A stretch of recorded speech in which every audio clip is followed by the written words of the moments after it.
Hola, ¿qué tal? Espero estén muy bien. Yo soy Alejandro Mosqueda y el día de hoy vamos a hablar sobre las cuestiones del análisis salvaje. Todo esto surge con un diálogo con un colega que justamente me comentaba de uno de sus pacientes que había recibido una interpretación por un estudiante de psicología, ¿no? Y seguramente esto le recordará aquella frase que dice que una interpretación fuera del consultorio es una agresión, lo cual no está del todo mal. Tampoco quiero decir que sea del todo cierto, pero no es correcta, vamos a decirlo así.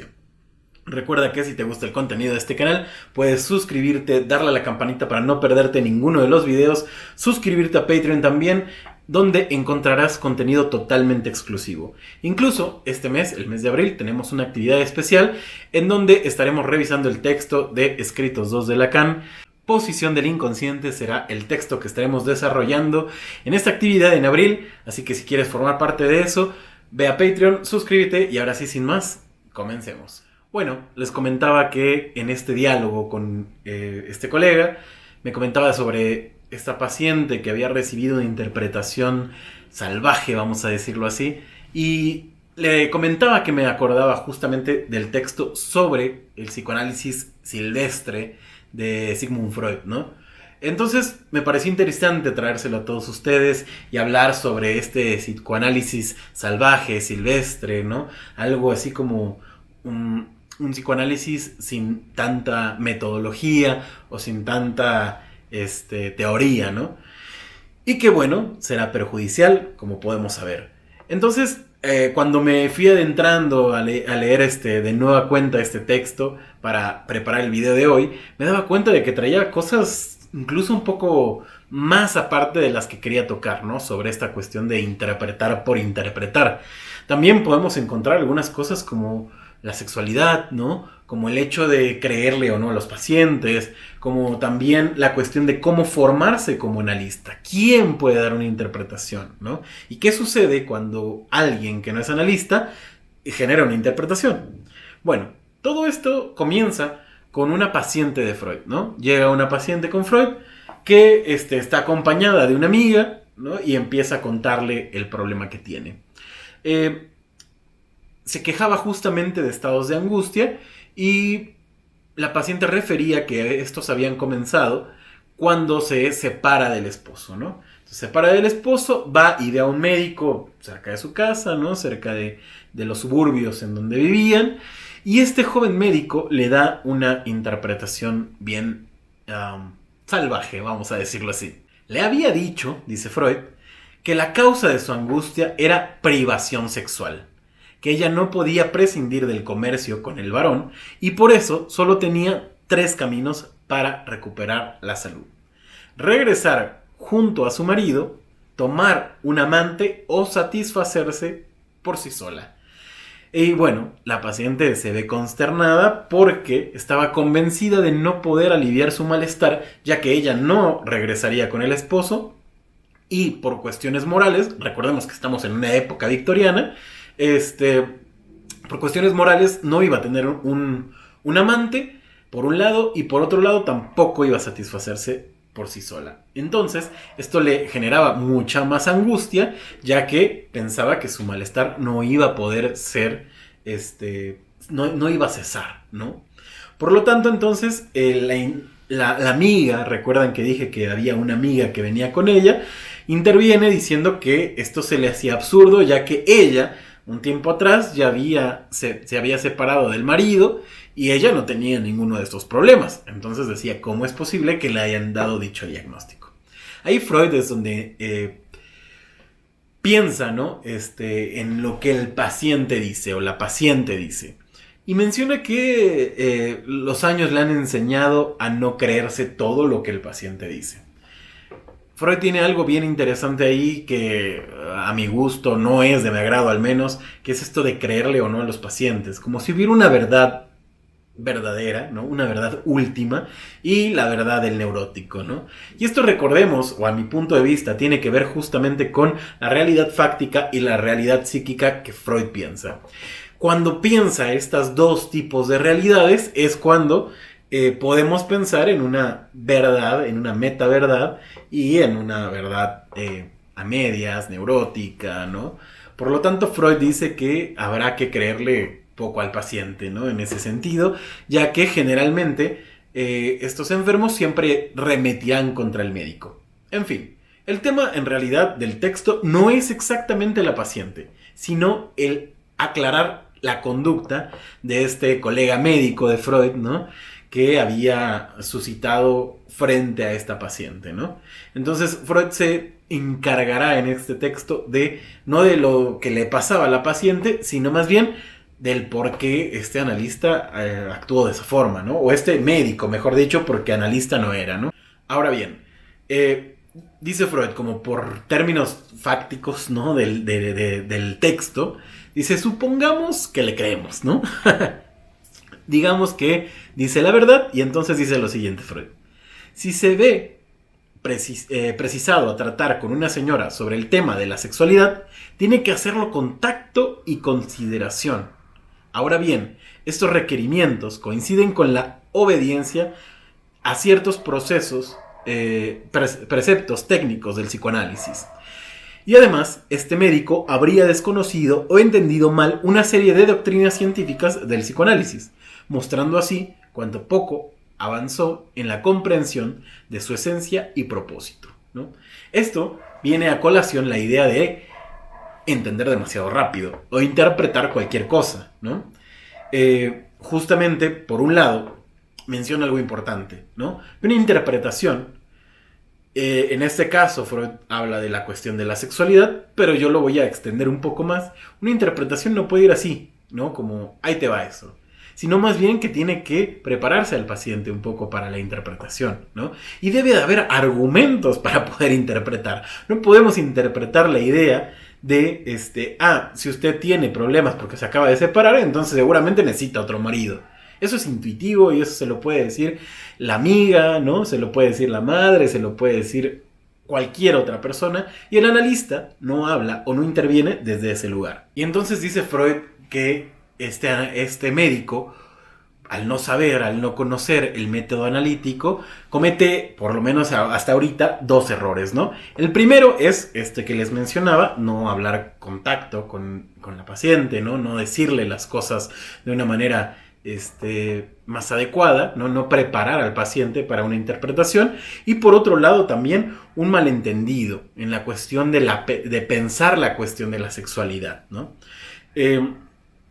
Por ejemplo, se pregunta Freud, ¿es cierto que según el psicoanálisis una insatisfacción sexual es la causa de las afecciones neuróticas?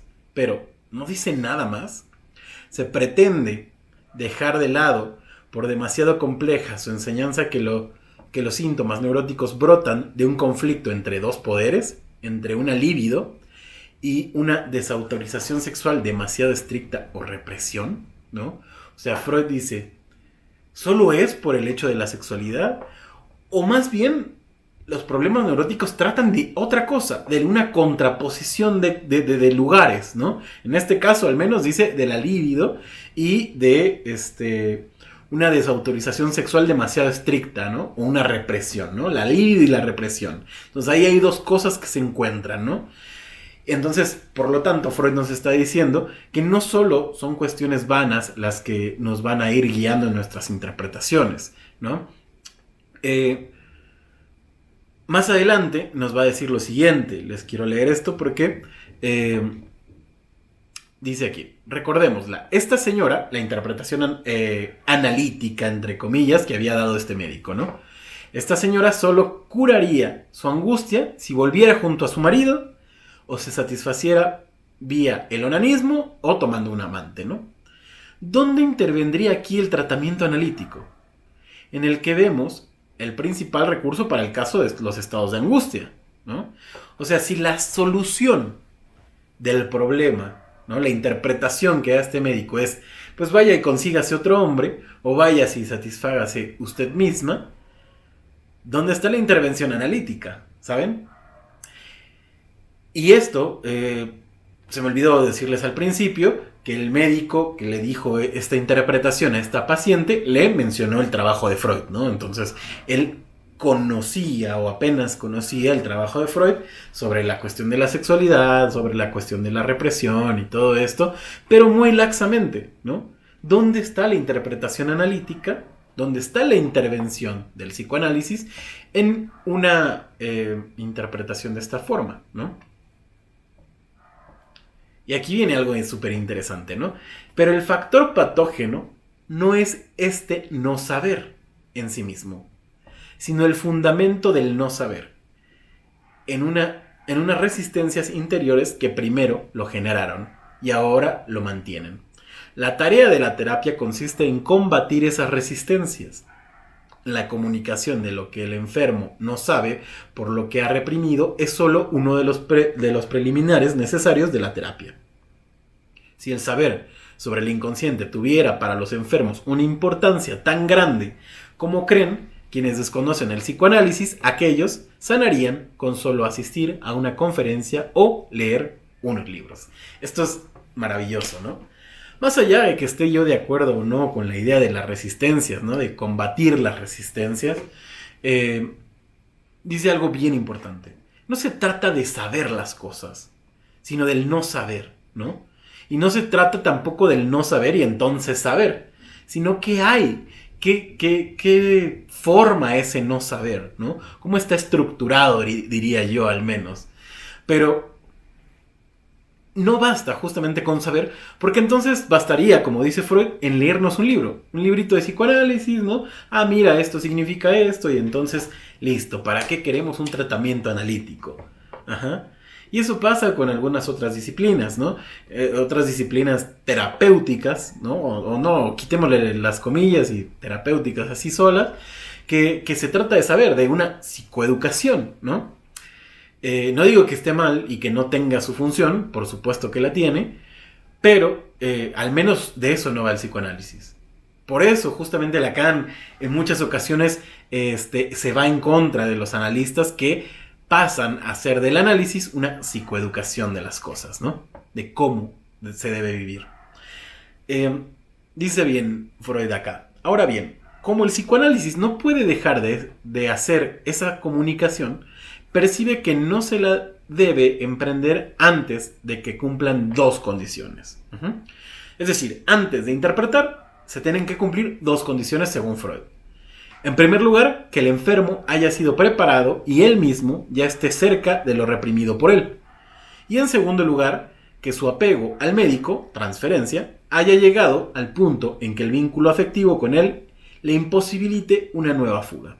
Solo cumplidas estas dos condiciones, se vuelve posible discernir y dominar las resistencias que llevaron a la represión y al no saber. Para Freud es importante, al menos para él, que se haya establecido, por un lado, este rapport, ¿no? A primera instancia, que formaría después esta cuestión de la transferencia, y por otro lado, que el paciente ya esté un poco más adentrado en análisis para poder llegar a dar ciertas interpretaciones. Yo no estoy tan de acuerdo con eso. De hecho, yo creo que las intervenciones, que no es lo mismo que la interpretación, ¿no? La interpretación es una forma de intervención nada más, que las intervenciones del analista ayudan a formar la transferencia, ¿no? Crean la transferencia. Una buena interpretación daría como resultado el establecimiento de la transferencia. Y por otro lado, sí es cierto, a mi parecer, que el paciente no es que tenga que estar más pegado a lo reprimido, sino más bien que haya pasado, al menos, que el analista, mejor dicho, haya pasado algo del material, ¿no? Lo que les decía al principio, lo que decía el mismo Freud.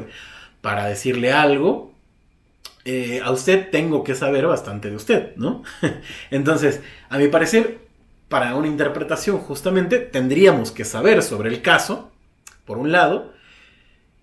Este saber del caso generaría ciertas intervenciones que habilitan la transferencia y que probablemente al tener una transferencia positiva, una interpretación pueda ser bien recibida, ¿no? Y aquí justamente, como les había mencionado ya en la recta final del texto, va a hablar sobre medianamente la formación de los analistas. Dice que al médico no basta conocer algo del psicoanálisis para que éste lo pueda llevar a cabo, sino más bien es preciso familiarizarse con su técnica, ¿no? Y se pregunta Freud, o más bien menciona Freud como, ¿y de dónde saca la técnica, no? Ok, tenemos textos en los cuales los médicos pueden ir y leer y conocer sobre el método, sobre la teoría analítica, pero ¿qué pasa con la técnica, no? Si bien hay textos muy técnicos de Freud, dice, al menos planteándonos en 1910, que es este texto, que la técnica no puede aprenderse solo de los libros. Eso dice Freud, ¿no? Solo obteniendo con grandes sacrificios de tiempo y trabajo y éxito. Como otras técnicas médicas, se las aprende con quien ya las domina. Entonces, parte de la formación del analista y la idea que se tiene de pasar por un análisis para ser un analista también devienen desde estas ideas, ¿no? En donde no habría o no bastaría con conocer la teoría para poder llevarla a cabo. Es necesario acercarse con los que saben, ¿saben? Y justamente aquí menciona la idea de la Asociación Psicoanalítica Internacional, ¿no? La IPA, en donde justamente para eso se crea, para formar analistas que estén a la altura, vamos a decirlo así, de esa época por lo menos. Y que garantice que tengan un buen trabajo, ¿no? Es decir, que la técnica analítica se lleve adecuadamente. Yo no creo que esto haya funcionado, ¿no? Porque no hay nada que garantice que los analistas trabajen de una manera adecuada.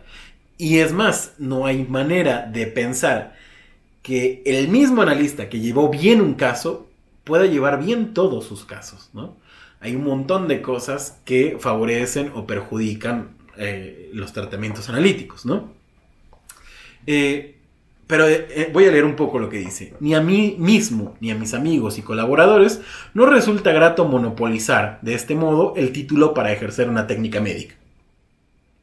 Pero no nos queda otro camino en vista de los peligros que para los enfermos y para la causa del psicoanálisis conlleva el previsible ejercicio de un psicoanálisis silvestre, ¿no? Es decir, que si no formamos parte de la APA, somos unos psicoanalistas silvestres. Y no habría garantía para los pacientes nuestro actuar, ¿no? Yo sería uno de esos analistas silvestres porque no formo parte de la IPA. Entonces, obviamente esto ha cambiado con el tiempo. Hay otras sociedades psicoanalíticas que se han ido creando y que, bueno, tratan de hacer lo mismo que en su momento Freud hizo con la IPA, ¿no? Garantizar al paciente y a la escuela que haya buenos analistas. Un total fracaso a mi punto de vista, porque no hay institución o no hay nada, como les decía hace un momento, que pueda garantizar esto. Entonces, hay muchos psicoanalistas silvestres hoy en día. Habemos muchos psicoanalistas silvestres. Pero no quiere decir que no podamos llevar un buen proceso con los pacientes, ¿no? Sin embargo, justamente lo que recalca Freud aquí es cómo puede llevarse una interpretación, ¿no? Esto es lo que les decía al principio, de la idea de una interpretación salvaje, ¿no? Una interpretación como agresión solo por interpretar. Y esto de alguna manera le doy el punto a Freud, que ha desvirtuado al psicoanálisis, ¿no? Recuerdo mucho en la escuela que fuimos a hacer una práctica, bueno, una intervención como grupal, y un profesor cognitivo-conductual, obviamente, dice, no se vale interpretar, ¿no? Y la actividad era de intervención en crisis, o sea, nada que ver con el psicoanálisis, ¿saben? Entonces, hay muchos psicólogos, muchos filósofos, muchas personas que medio han escuchado el psicoanálisis y creen que todo el tiempo uno va a interpretar cualquier cosa, ¿no? Cuando no es así. Y no podríamos hacer eso, ¿no? Una interpretación en ocasiones lleva bastante tiempo. Hay interpretaciones un poco más sencillas, ¿no? Un poco más pequeñas, pero al fin y al cabo interpretaciones. Pero hay otras importantes que llevan un poco más de tiempo. No hay que apresurarnos a interpretar, ¿no? Y no es porque nos llevemos más tiempo, sino porque para interpretar también requerimos de información. Información que probablemente no tenemos en una sola sesión, ¿no? Bueno, espero que les haya gustado el video del día de hoy. Vamos a dejar hasta aquí. Les recuerdo que nos pueden seguir en Instagram, Facebook y TikTok. También pueden suscribirse a Patreon y no me voy sin antes recordarles que nosotros no lo sabemos todo, pero podemos estudiarlo juntos. Hasta la próxima.